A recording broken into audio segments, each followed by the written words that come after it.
नमस्कार, जय श्री कृष्णा। स्वागत करता हूं मैं आपका अपने चैनल कुंडली शास्त्र में। मैं हूं एस्ट्रोलॉजर रतन सिंह। कन्या राशि है बड़ी धैर्यवान, परिश्रमी, विश्लेषणात्मक बुद्धि इनके बराबर की किसी की भी नहीं होती। ये बड़े वाक्पटु होते हैं, वणिक प्रवृत्ति के जरूर होते हैं। इनमें अपने खुद के व्यापार करने की बड़ी वैसे तो चूक जरूर होती है। तो ये अच्छे व्यापारी होते हैं या फिर बहुत अच्छे सलाहकार होते हैं। बहरहाल मई का महीना आप लोगों के लिए क्या कुछ होने वाला है। ग्रहों में बहुत कुछ परिवर्तन हुआ है। 11 मई से लेकर 15 मई के बीच में बहुत बड़े बड़े ट्रांजिट होंगे। 4 ग्रह अपने अपने स्थान बदलेंगे। उसके बाद में 2 बड़े ग्रह शुक्र, क्षमा कीजिएगा, गुरु और शनि जैसे नक्षत्र परिवर्तन करेंगे। आप लोगों के लिए एक बहुत अच्छे राजयोग भी क्रिएट हो रहे हैं। कुछ थोड़ी सी समस्या है मंगल को लेकर के, उसके बारे में डिस्कस कर लेंगे। लेकिन कुल मिला के बात यह है कि खबर थोड़ी सी खुश रहने वाली ही है। कुछ चीजों की सावधानी है, बाकी चीजें जो है आप लोगों के हित में रहने वाली है। तो सबसे पहले तो ये ही देख लीजिए, अभी तक आप लोगों के लिए जो बुध है वो बुध महाराज आप लोगों के लिए अष्टम भाव के अंदर मेष राशि में है, उच्च के सूर्य के साथ में। लेकिन 14 मई को बुध यहाँ पे ट्रांजिट कर जाएंगे सूर्य के साथ में ही, क्योंकि सूर्य 15 मई को ट्रांजिट करेंगे, 14 मई को बुध ट्रांजिट कर जाएंगे। 14 मई के दिन ही शुक्र यहाँ से आगे बढ़ जाएंगे, यानी कि नवम भाव और दशम भाव इन दोनों के जो स्वामी है, नवम भाव का स्वामी शुक्र बनता है, वो चला जाएगा दशम भाव में, और दशम भाव का जो स्वामी है बुध बनता है, वो आ जाएगा नवम भाव में। यानी कि 9th और 10th लॉर्ड की युति भाग्येश और कर्मेश दोनों आपस में स्थान बदलेंगे। दोनों आपस में परम मित्र हैं, यानी कि एक मित्र दूसरे के घर चला जाए, दूसरा उस पहले वाले के घर चला जाए, तो उस घर को फायदा ही होगा और दोनों को फायदा ही होगा। तो सिर्फ भाग्य में वृद्धि नहीं है, बल्कि साथ साथ में काम में भी वृद्धि है। तो करियर की पॉइंट ऑफ व्यू से और अपने लक, अपने भाग्य के पॉइंट ऑफ व्यू से, धर्म के पॉइंट ऑफ व्यू से ये समय आप लोगों के लिए विशेष फलदायी रहने वाला है। साथ साथ में आप लोगों के लिए जो पंचम भाव के स्वामी बनते हैं शनि, उनका भी गोचर परिवर्तन होगा 17 मई को रेवती नक्षत्र के अंदर। रेवती नक्षत्र जो है पूरे कालचक्र के अंदर अंतिम नक्षत्र है। शनि अपनी पूरी यात्रा जो है इस कालचक्र की करेंगे और पहला पग जो है उस दिशा के अंदर इनका 17 मई को पड़ेगा। बुध का ये नक्षत्र पड़ता है, वो भी आप लोगों के लिए फलदायी होगा, क्योंकि आप लोगों के राशि के स्वामी बुध ही बनते हैं। एक और अच्छी खबर मैं आप लोगों के लिए लेके आया हूँ। खबर ये है कि ये देखेंगे अगर आप, तो केंद्र का जो स्वामित्व या तो बुध के पास में है या फिर गुरु के पास में है। गुरु आप लोगों के लिए दशम भाव में चल ही रहे हैं। 14 तारीख के दिन 14 मई को गुरु जो है पुनर्वसु नक्षत्र के तीसरे चरण में आएंगे और यहाँ पे गुरु हो जाएंगे वर्गोत्तमी। वर्गोत्तमी का मतलब जब कोई भी ग्रह वर्गोत्तमी होता है तो वो अपने पूर्ण और शुभ प्रभाव देने में कैपेबल हो जाता है, चाहे उस पत्रिका के लिए कारक हो चाहे अकारक हो। वर्गोत्तमी तब होता है कोई ग्रह जब इस पत्रिका के साथ साथ जब नवमांश खोलें तो सेम उसी राशि के अंदर पाया जाए, तो वो ग्रह कहा जाता है राशि में वर्गोत्तमी, यानी कि राशि को नहीं छोड़ रहा है, उस राशि के अंदर पूर्ण रूप से अपने प्रभाव देने में सक्षम हो जाएगा। नवमेश के साथ में आपके सुखेश और सप्तमेश की युति, ये भी एक बड़ा जबरदस्त राजयोग आप लोगों के लिए बनेगा। चिंता करने की थोड़ी सी बात यहाँ पे है कि मंगल का प्रवेश होगा अपनी मूल त्रिकोण की राशि मेष के अंदर। मंगल आप लोगों के लिए कारक नहीं बनते हैं, 8वें और तीसरे भाव के स्वामी बनते हैं, तो यहाँ से कुछ जो है चिंताएं दे सकते हैं। खास करके आप लोगों के लिए तो मैं कहूँ कि स्वास्थ्यगत या छोटी मोटी चोट चपेट एक्सीडेंट से रिलेटेड, इसके अलावा कोई समस्या नहीं है। और अगर आपकी पत्रिका में या आपके जीवन में अपनी अभी वर्तमान में अगर मंगल से संबंधित कोई दशा, अंतर्दशा, प्रत्यंतर दशा नहीं चल रही है तो कोई चिंता वाली बात ही नहीं है। चलिए सबसे पहले करियर को ही देख लीजिए। तो सामने जैसे शुरुआत में बात की, इस भाव का स्वामी जो है आपके दशम भाव का स्वामी भाग्य भाव के अंदर आएगा, त्रिकोण के अंदर आएगा, तो ये आप लोगों के लिए ना सिर्फ करियर में उन्नति का समय है, बल्कि अगर आप चाहें तो जॉब को स्विच भी कर सकते हैं, स्थान परिवर्तन करना चाहें तो उसके लिए भी ये उत्तम समय है। दूर रहते हो वापस अपने घर आना चाह रहे हो तो उसके लिए भी ये समय उत्तम है। ऐसे समय के अंदर ना सिर्फ व्यक्ति का काम, उसका कद, उसका पद वही बढ़ता है, बल्कि साथ साथ के अंदर उसकी जो सामाजिक पैठ है वो भी अच्छी खासी तरीके से बढ़ती है। व्यक्ति को जो है पूछा जाता है समाज के अंदर, कुछ छोटी सी सलाह भी लेनी हो तो उससे बातचीत की जाती है। कुल मिला के मान, सम्मान, समृद्धि, प्रसिद्धि का ये समय है। नवम भाव का स्वामी शुक्र बनता है जो खुद दशम में गया हुआ है, यानी कि स्पेशली करियर के पॉइंट ऑफ व्यू से आप लोगों के लिए ये विशेष उन्नति, विशेष फलदायी आप लोगों के लिए समय रहने वाला है।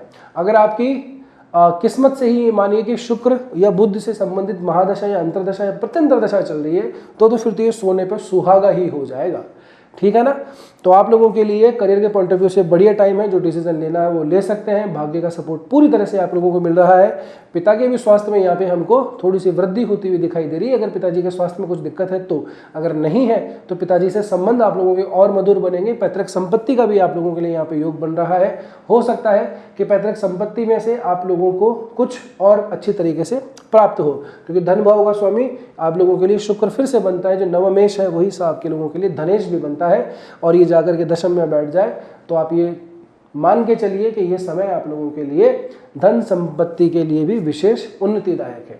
अब बात करते हैं प्रॉपर्टी एसेट्स क्रिएट करने के लिए, तो भैया उसके लिए भी यही वो समय आया है। आपने कई दिनों से इंतजार कर रहे होंगे कि यार कुछ ले लें, कुछ मिल जाए, है ना, लेकिन वो योग नहीं बन पा रहा अगले महीने, 2 महीने, 3 महीने। तो अब वो समय आ गया है। जिन जिन लोगों ने गाड़ी, मकान, फ्लैट कुछ भी अगर बुक करवा लिया हो तो ज़रूर कमेंट करके बताइएगा।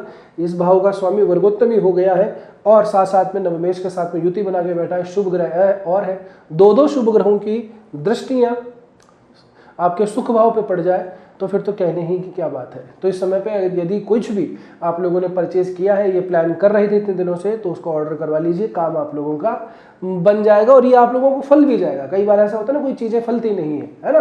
कुछ लोहा व्यक्ति के लिए शुभ होता है, किसी के लिए अशुभ होता है। तो ये समय आप लोगों के लिए काफ़ी ज़्यादा शुभ रहेगा। इस समय के दौरान कुछ भी अगर आप संपत्ति सर्जित करते हैं तो वो आप लोगों के लिए शुभ ही रहने वाला है। 10 मई मैं आप लोगों को बता दूँ, 10 मई का जो दिन है ये पंचक इस दिन लगेंगे। पंचक कब लगते हैं? जब चंद्रमा कुंभ राशि के अंदर जाता है। कुंभ से मीन का जो उसका सफर है पंचक का है। तो कोई भी काम इस समय करते हैं तो कहा जाता है कि 5 बार घटित होता है। तो शुभ काम कीजिए, अच्छे काम कीजिए जो आप चाहते हैं कि बार बार घटित हो। जैसे कि गाड़ी लेनी हो, घर लेना हो, कोई भी चीज़ परचेज करनी हो, किसी से पैसे आपको लेने हो, है ना, इन दिनों के दौरान करेंगे, स्पेशली 10 तारीख के दौरान, तो आप लोगों को विशेष फलदायी होगा। बात करते हैं आप लोगों के लिए अब हेल्थ की दृष्टि से। तो स्वास्थ्य की दृष्टि से मामला थोड़ा सा मंगल की दृष्टि से थोड़ा सा गर्म मिजाज का होने वाला है। मंगल और सूर्य यहाँ पे रहेंगे 11 से लेके 15 तारीख के बीच में, यानी कि 11 से 15 मई के बीच के जो 5 दिन हैं, ये सूर्य मंगल की युति वाले रहेंगे आप लोगों के लिए। स्पेशली 6ठे 8वें भाव के अंदर दोनों ही अग्नि तत्व प्रधान ग्रह हैं। मंगल की मूल त्रिकोण की राशि है। कई दूसरे लग्न वालों के लिए, दूसरी राशि वालों के लिए ये गोचर बहुत ज़्यादा शुभदायी है। आप लोगों के लिए आप लोग 8वें भाव में हो रहा है, तो ये 2 ग्रह 8वें भाव के अंदर आ जाएंगे। तो यहाँ पे कुछ दुर्घटना जैसी चीज़ें देते हैं, एक्सीडेंट दे देते हैं, चोट चपेट इस तरह की चीज़ें होती है, आदमी गिर पड़ जाता है। तो इसका विशेष इस समय पे ध्यान रखिएगा। गाड़ी वगैरह चलाएं तो बड़ी आराम से चलाइएगा, सावधानी से चलाइएगा। थोड़ी सी दुर्घटना के चांसेस हमको दिखाई यहाँ पे देते हैं। अगर आपकी मेन पत्रिका में मंगल और सूर्य की स्थिति ठीक है, उनसे संबंधित कोई दशा अंतर्दशा नहीं चल रही है, तब तो ये समय आप लोगों के लिए ज़्यादा विशेष प्रभाव डालने वाला नहीं होगा। लेकिन मैं फिर से कहूँगा, इस समय विशेषतः गाड़ी वगैरह चलाते हुए थोड़ा ध्यान रखिएगा। एडवेंचरस काम करने से पहले भी इन चीज़ों का थोड़ा सा ध्यान रखिएगा। रिस्की प्लेसेस पे जाने से भी बचना चाहिए। बात करें अगर रिलेशनशिप की, तो रिलेशनशिप के मामले में भी समय थोड़ा सा आप लोगों के लिए हित में ही आ रहा है, क्योंकि 17 मई के बाद में शनि जो है रेवती नक्षत्र में प्रवेश करेंगे। इसका भी बहुत कुछ प्रभाव पड़ेगा, हम इसके ऊपर अलग से वीडियो बनाएंगे, क्योंकि अगले 1 साल तक शनि इसी रेवती नक्षत्र के अंदर रहेंगे। लेकिन अमूमन रिलेशनशिप के लिए भी समय ठीक है। शुभ ग्रहों की शुभ भावों के अंदर आप लोगों को गोचर हो रहा है, तो आप लोगों को यहाँ पे थोड़ी सहूलियत ही मिलेगी। थोड़ा सा अगर पहले से टेंशन चल रही है तो सॉर्ट आउट करने का टाइम आ जाएगा। लेकिन फिर भी मैं ये कहूँगा कि आप लोगों को अभी अपने करियर के ऊपर ज़्यादा ध्यान देना चाहिए, क्योंकि समय उसके अकॉर्डिंग ज़्यादा बेनिफिट वाला है। ठीक है ना। दाम्पत्य जीवन की अगर मैं बात करूं तो मंगल शनि की यहाँ पे युति है। 11 मई को मंगल यहाँ से ट्रांसफर कर जाएंगे, शनि यहाँ पे अकेले रह जाएंगे। तो जितना झगड़ा, जितना फसाद जो पहले हो रहा होगा वो अब 11 मई के बाद में शांत हो जाएगा, क्योंकि शनि जो है कई दिनों से यहीं पे, पिछले साल 2025 को यहाँ पे आ गए थे, मार्च के महीने के अंदर 27 मार्च को, तब से ही शनि यहाँ पे है। तो इतना कोई विशेष प्रभाव इस वैसे नहीं पड़ रहा शनि की वजह से कोई अलग से, लेकिन मंगल के यहाँ पे आ जाने से थोड़ा सा झगड़ा, थोड़ी सी दाम्पत्य जीवन में गर्माहट, बात पे नोक झोंक, इस तरह की चीज़ें बन रही होंगी। तो मंगल के जैसे ही आगे प्रवास होगा, दाम्पत्य जीवन में भी रिलैक्स आप लोगों को मिल जाएगा। साथ ही में जो लोग बिजनेस करते हैं, व्यापार करते हैं, उन लोगों के लिए भी समय जो है काफ़ी ज़्यादा फेवरेबल रहने वाला है। एक और बात मैं आप लोगों को कहूँ कि जो लोग हमारे विदेशों में रहते हैं, यूएस में है, कनाडा में है, यूरोप वगैरह में है, या कहीं पे भी ऑस्ट्रेलिया वगैरह के अंदर है, तो उन लोगों के लिए भी अभी का जो समय है वो जो है थोड़ा सा बेनिफिट रहने वाला है, क्योंकि 8वें भाव को अगर हम सीधा 12वें भाव से कनेक्ट करें तो नवम पंचम का संबंध बनता है। इस भाव का स्वामी आपके सीधा आ जाएगा 8वें भाव के अंदर, 12वें भाव का स्वामी 8वें में आ जाए तो ये आयु की दृष्टि से, हेल्थ की दृष्टि से, रोग की दृष्टि से तो इतना ज़्यादा अच्छा नहीं माना जाता, लेकिन विदेश यात्रा गमन जरूर करवाता है। तो जो वापस आना चाहते हैं या फिर यहाँ पे जो है कुछ समय के लिए यहाँ पे रह रहे हैं, बाहर जाना चाह रहे हैं, बाहर काम करते हैं, उन लोगों के लिए थोड़ा सा यात्रा वाला समय जरूर से रह सकता है। यहाँ पे काम नहीं बन रहा है, विदेश में जाना चाहते हैं, तो वीज़ा, माइग्रेशन, जो भी आप लोगों के लिए टेक्निकलिटीज़ है उसको फुलफिल कर लीजिए। आप लोगों के लिए आने वाला समय फलदायी सिद्ध होगा, ठीक है ना। बस व्यर्थ की यात्राएं करने से थोड़ा सा आप लोगों को बचना चाहिए। जिन लोगों का काम ही ऐसा कि ट्रैवल के बिना नहीं होगा, उन लोगों के लिए बढ़िया है।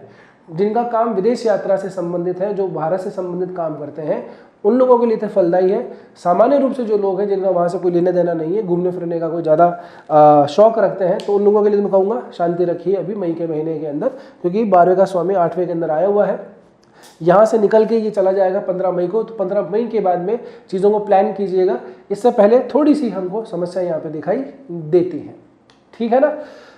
अब आप यहाँ तक पहुँचे हो तो वीडियो ठीक ही लगा होगा, तो वीडियो ठीक लगा है तो आपने लाइक भी कर दिया होगा। लाइक करते ही अब आपसे मेरी एक रिक्वेस्ट है, हाइप का ऑप्शन आता है, वीडियो को हाइप जरूर से दे दीजिएगा और सब्सक्राइब जरूर करके जाइएगा चैनल को। कोई भी आपकी अगर समस्या है जिसका आप ज्योतिषीय समाधान जानना चाहते हैं, मुझसे कांटेक्ट करना चाहते हैं, परामर्श लेना चाहते हैं, तो आपके पास में ये जो नीचे नंबर है स्क्रीन के ऊपर आपको दिख ही रहे होंगे, वेबसाइट वगैरह, तो कहीं पर भी जाके अपना अपॉइंटमेंट बुक करवा सकते हैं, ठीक है। बस आज के लिए इतना ही, मिलते हैं अगले वीडियो में। तब तक के लिए स्वस्थ रहिए, मस्त रहिए, अपना और अपनों का ध्यान रखिए।